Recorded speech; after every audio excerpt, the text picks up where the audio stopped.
Hey, welcome to episode 23 of Worth 1000 Words. This is the series where I attempt to write a 1000 word short story based on a piece of artwork.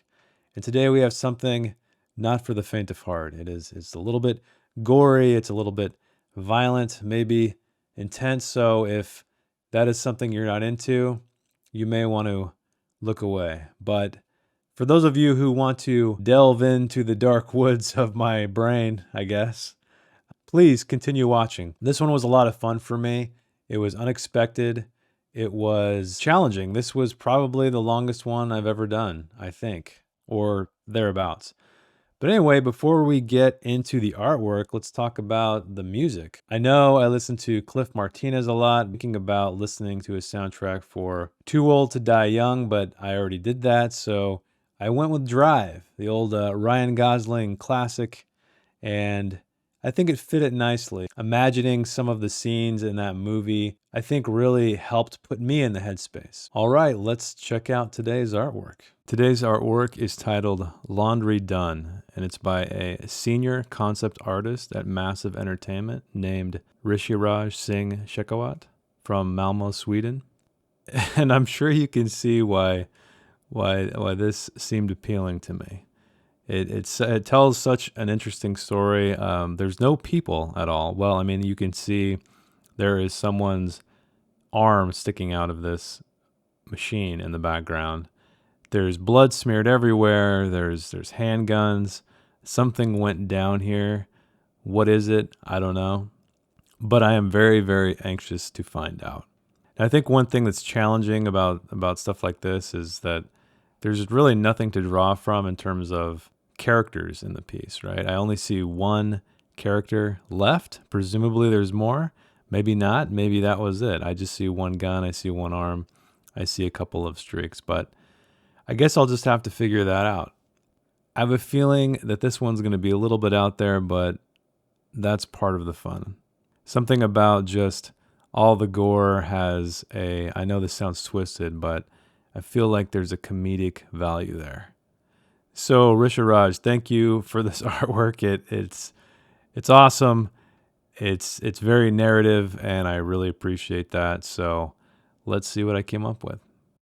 Gray's hot dog took a red shit on Clint's fluorescent white t-shirt. The Civic screeched to a stop. Gray's hot dog took a red shit on Clint's dash. The Civic always idled hard, but tonight it idled harder. Clint said nothing, the quiet type. Ball bearings for a brain, though polished, colliding in his head. Hands gripped the wheel at 9 and 3, because he was a big man, and something about looking over his knuckles at the black spines that grew there didn't sit right with him. Sorry, Gray said through a mouthful of dog. He was slipping through the seat cushion seams. Clint sighed phlegm. His thick neck didn't allow him to turn and look at Gray, the no-good son of a bitch who he shouldn't have waited for. The bastard was 9 minutes and 3 seconds late, and Clint was never late. But he couldn't show up like this.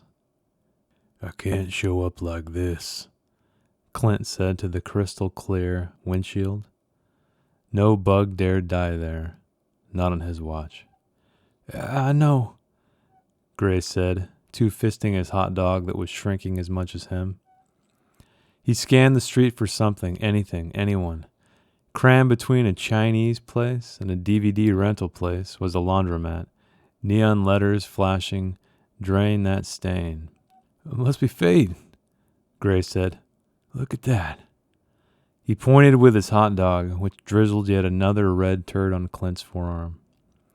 Gray stuffed the hot dog in his coat pocket and zipped it up. Clint's entire face was a straight line. Gray took off his shoe to tow the door open, since his hands were red as murder. Clint pulled the car to the curb and got out.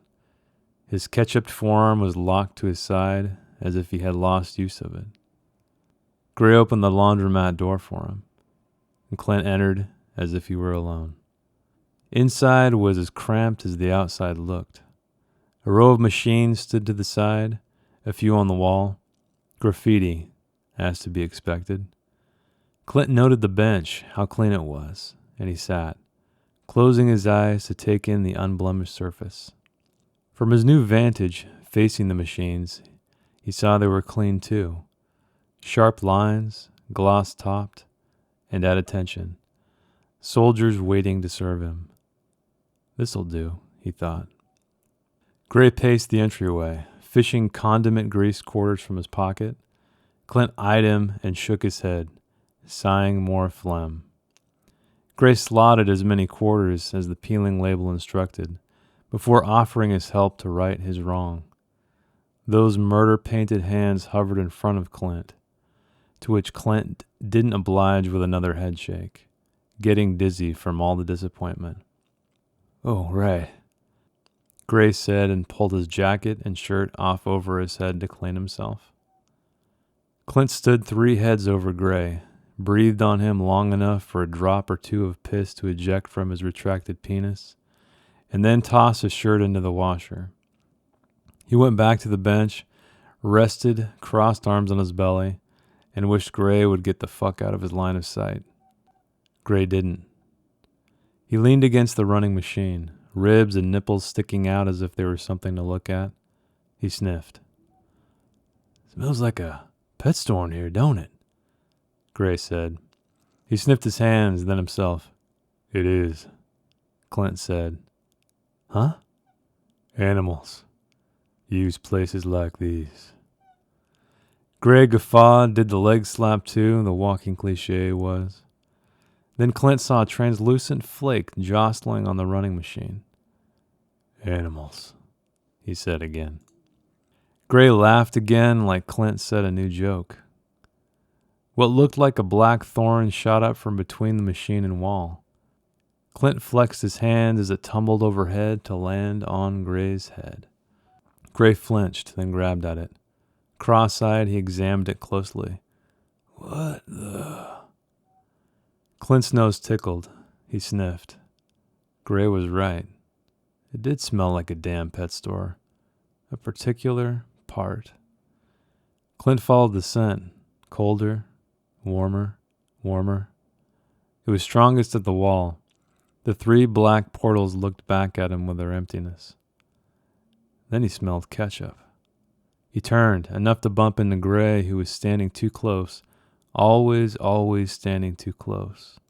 A coldness smeared his back, tangled the hairs with its half-dried thickness. Blood, Clint thought. That's what it felt like. Gray backed away, knees touching, 9mm aimed at Clint, and Clint threw himself to the side, but no gun went off.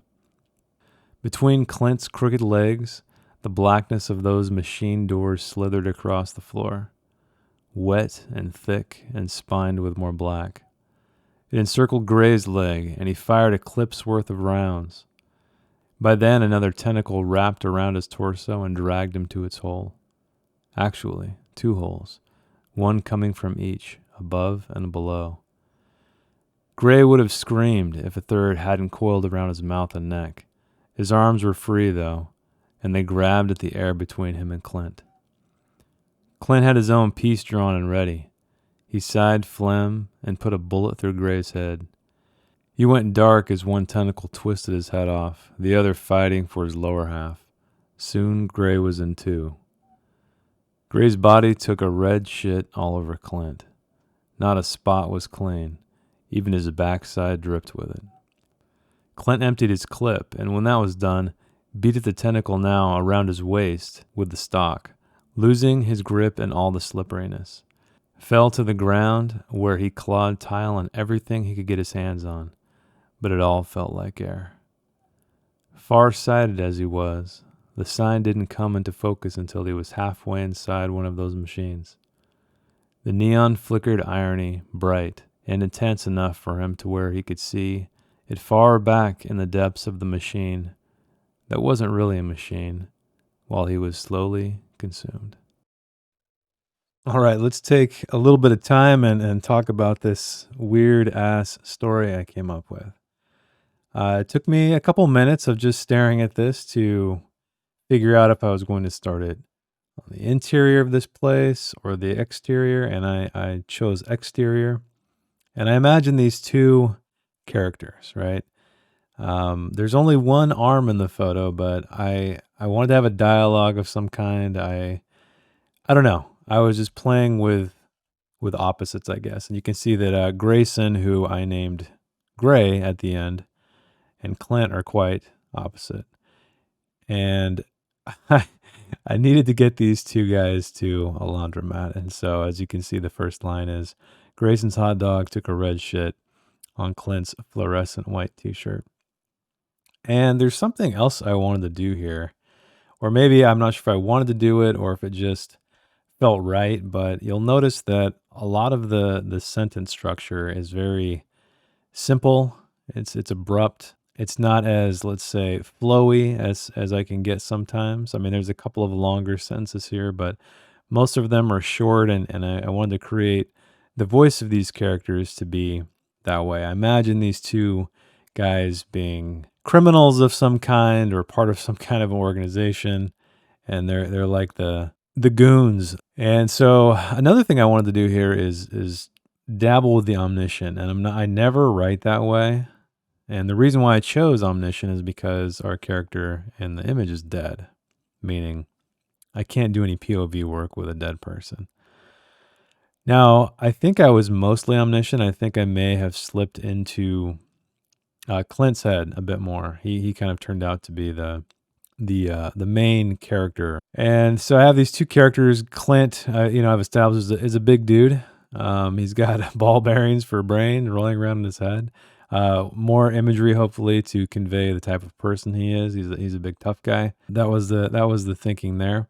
And also, hands grip the wheel at 9 and 3 instead of 10 and 2 because I don't know. He's a big guy, and I do actually seed some stuff where I foreshadow a bit later on, which I'll talk about when we get there, because I felt that was important, and I felt that's why this thing probably took me longer than it should have. And I also created a mannerism of Clint sighing phlegm. He's always congested for some reason. I don't know why, but it seemed like a thing that just popped in my head, and it repeats throughout. And we've also established that Clint is a bit of a neat freak, but he's got a good temperament, right? He's not explosive, which I think is somewhat ironic to a guy of his stature, or at least his perceived personality, right? And so I thought I always try to do that. I always try to maybe subvert expectations a little bit. I think if you do it all the time, though, it can become a cliche in itself, as bad as doing what is expected. And I tried to do a lot of, I don't know, like let's see if I can find an example here. Yeah, Grayson said two fisting his hot dog that was shrinking as much as him. I don't know. I just imagine some kind of noirish language. So I created a lot of odd adjectives periodically, or I should say verbs here and there, and I'll follow up as we go.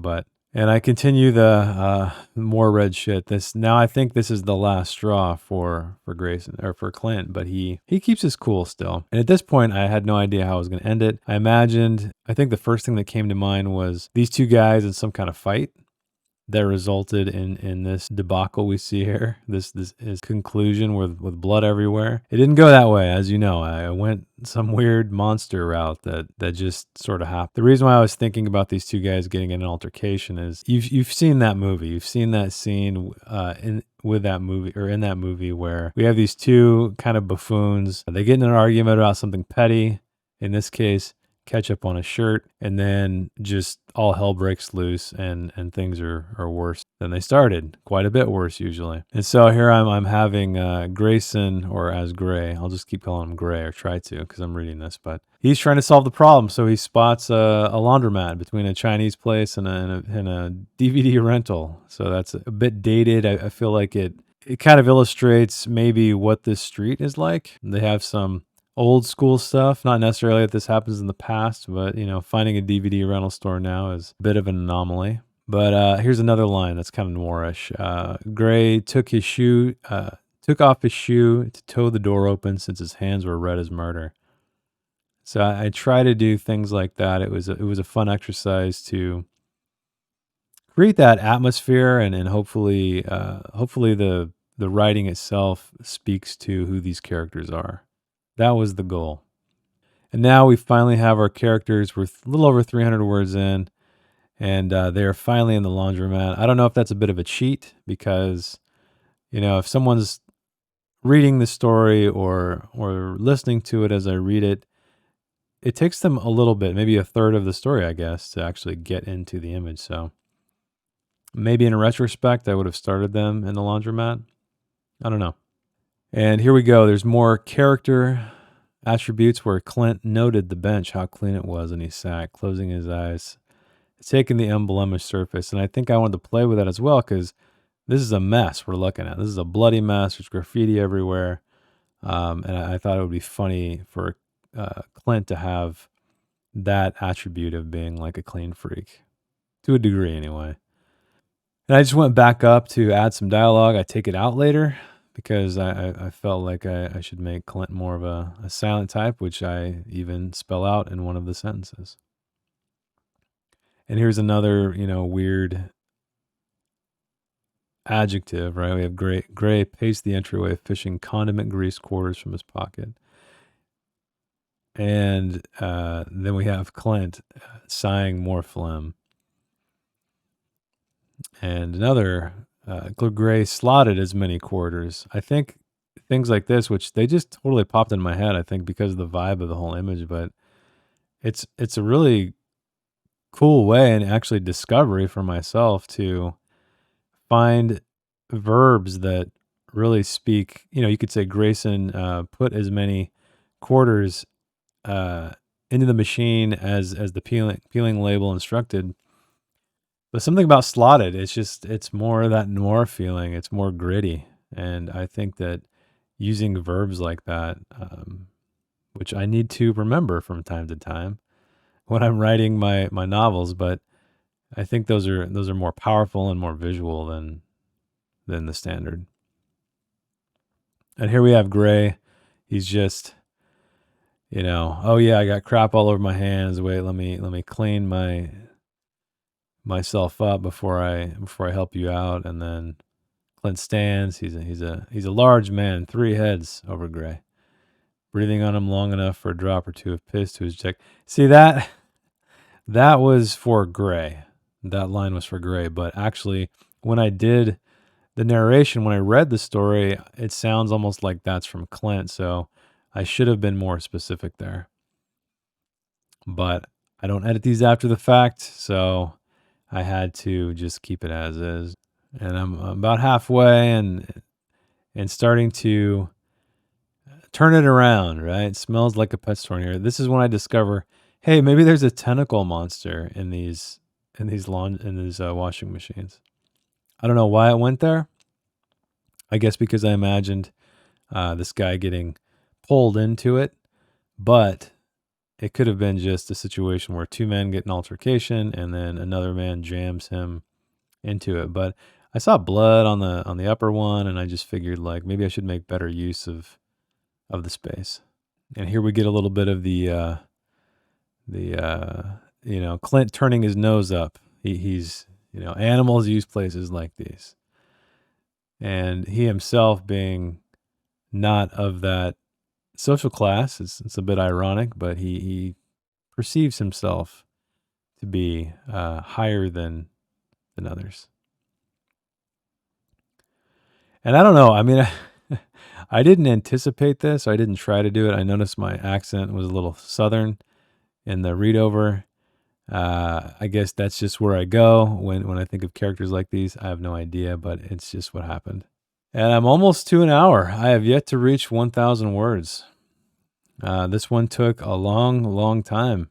Again, I don't know if I'm losing my touch or I'm running out of gas or it was a bad day or what, but this may have been the longest.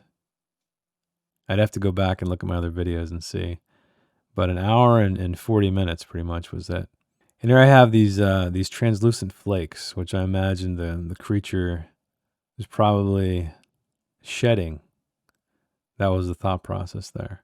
I do change it later to black spine because I also foreshadow that when Clint's hands are on the wheel. And, part of the reason why he's putting his hands that way is because he's a big guy, but then also the fact that it doesn't sit right with him. Seeing his thick black spine-like knuckle hairs while he's looking through the windshield. Maybe it has to do with his aversion to messes, and he just views it as unclean. But that would have been funny character trait in hindsight, is to think about him maybe shaving his knuckles or something. But I chose to make that foreshadowing, and I go back and do that later. And I'm turning the story going. I'm almost at 700, and Clint is investigating these machines at the back of the room. And right about now, I know where I want to go. I know that I want this to be a creature attacking them. I don't know if it would have been better without it, a different way. It was kind of just this whole story was a weird. I don't know how to explain it. I don't know where it came from. It just popped in my head. I mean, I love horror. I love monsters, and so maybe that had something to do with it. I just think the sheer violence in the image. I don't know why. That's that I went there, and maybe it makes it a little interesting, maybe a little bit different than two men just getting into a fight, and maybe part of it is to have the reader think one thing and then something else happens. So, we establish a scene. We're not in some kind of fantastical environment or anything. We're not in some kind of urban fantasy or overtly horror novel, or story. So maybe we think this kind of thing wouldn't happen. Maybe looking at this image, people might think, "Oh, these guys are just going to get in an argument," because I kind of seed it early on with the fact that Gray keeps spilling ketchup on on Clint's shirt and his arm and his dash and all these things. And so maybe I should have made it a little more clear that Clint was going to get angrier and angrier and angrier, and that could have given a hint to the reader that, oh, this is how it goes down. These two guys kill each other, and then I make a tentacle come out of the machine right here, wet and thick and spined with more black, and it takes Gray out. So I don't know. Did that subvert anybody's expectations? I guess I'll see in the comments. But I think that's sort of, if I were to go back and revise this story, which I eventually will. I think I would probably maybe turn up the anger slightly, or show Clint's frustration growing to make the reader think that, okay, this is what's going to happen. They're going to get in a fight. Something's going to go down. And I think it only makes sense really in the context of looking at the image, right? If you're just reading this story without an image, then it really doesn't do much because you have no expectations. But I think looking at this image, there's definitely some kind of expectation. And considering there's no indication of anything monstrous or alien, that hopefully the reader wouldn't go there in the beginning. And so I have these two guys trying to fight this thing off. Actually, Gray is unsuccessful, and it just completely, wraps around his torso, and he's pulled in. And at this point, what I know I want to do is just echo the ketchup mess that Gray kept causing, right? And so, but actually, this last time, it's not ketchup; it is actual blood.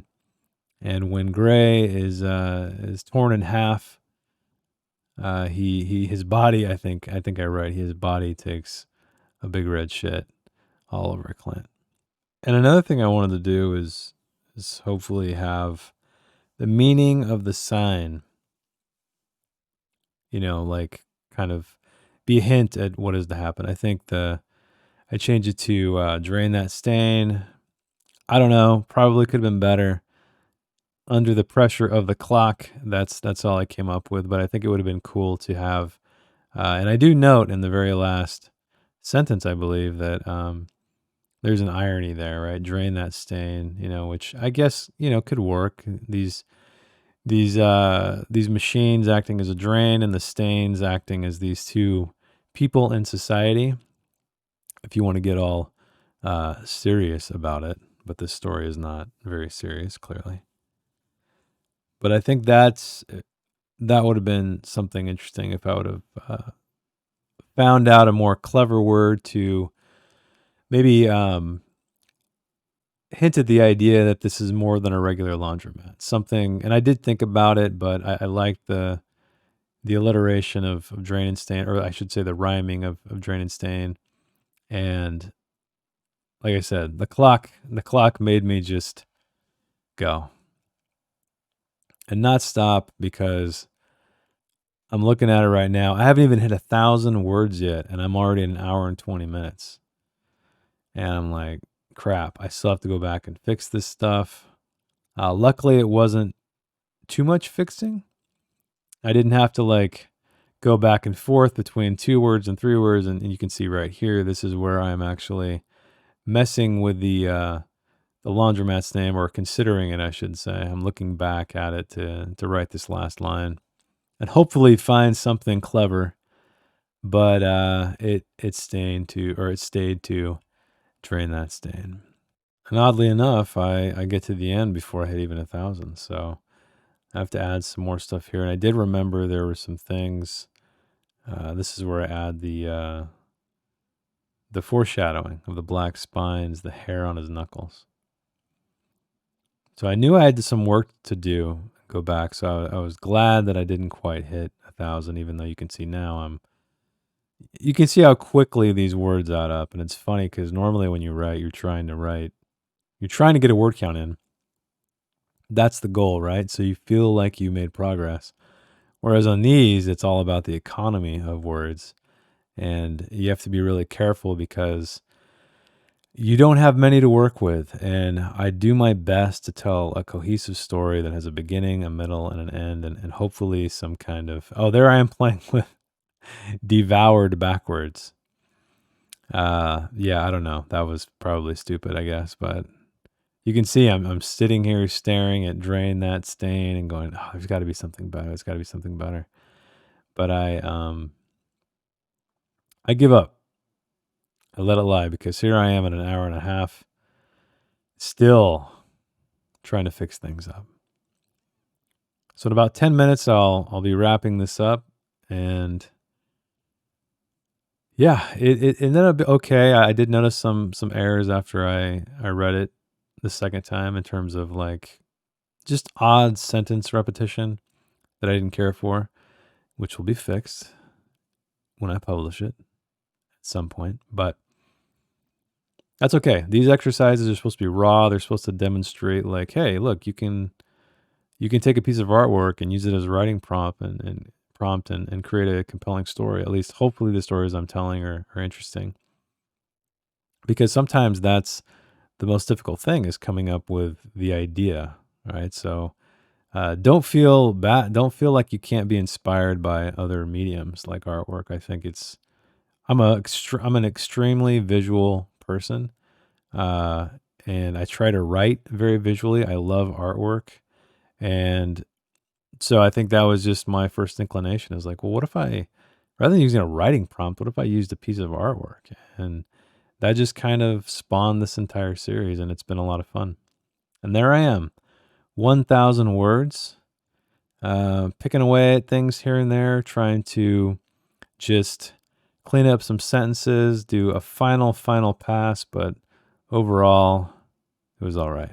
Welcome, dear viewer. If you made it this far, you have braved the bloody mess that I created of a story, and I hope you enjoyed it. There are some things, as I mentioned in the read over, that I would have changed. I think I would have gone back and added a bit more foreshadowing, maybe named the laundromat something a little cooler that at the end spoke to the irony, or spoke to the irony in a better way to Clint. And another thing I mentioned is I wrote this in omniscient. At least I feel like as close to omniscient as I can do, having never really done it, maybe doing it as a kid, because I think omniscient is POV is where kids go, because I don't think we really understand point of view at that point. And so we're just trying to show everything, including everyone's inner thoughts and how they view the world, or at least keep that lens to be in a generic sort of way. And another thing I played with was the kind of noir sentence structure. So I wanted to have, knowing that these guys are involved with crime or of some sort, or at least I think so. That was my intention. I wanted to keep the lingo, trying to play with some verbs and some adjectives. And not only did that hopefully create that kind of atmosphere, but it also kept the sentences choppy, which was my goal. But another thing I would like to revise in hindsight is I think varying the sentence structure itself. So if I have Clint did this or Gray did this, I felt like it was a little bit repetitive toward the beginning, which I don't know. Maybe that is what you want to do in an instance like this. I think when I go back and do a second or third pass on it, I'm going to play around with some more things and try to just vary it up a bit. Well, overall, I'd say it was an all right story. I wouldn't say it's one of my favorites, but I successfully created a beginning, a middle, and an end. Hopefully it was entertaining. Hopefully you learned something from it, or at least learned what not to do maybe. But I think that's it for me. I think I've talked about all I want to talk about. If you have any further questions, please drop in the comments below. And speaking of that, if you'd like to support the channel, if you liked the video, please give it a like. Also, feed the algorithm with your comments. That'd be much appreciated. And if you'd like to see a longer form version of something I created, I wrote a book. It's called The Field. It's on Amazon and anywhere you can get an ebook pretty much. I'll put the link down in the description below. It is completely free, but any reviews or downloads are much appreciated. And don't forget to submit a piece of artwork. A friend of mine suggested something, so I'll probably do that next week, but I'd love to see what you come up with. All right, well, keep reading and keep writing, and I will see you next week. Thanks again. Bye. If you'd like to read this story in its non-video format, check the link in the description. I didn't add anything else, promise. Thanks again.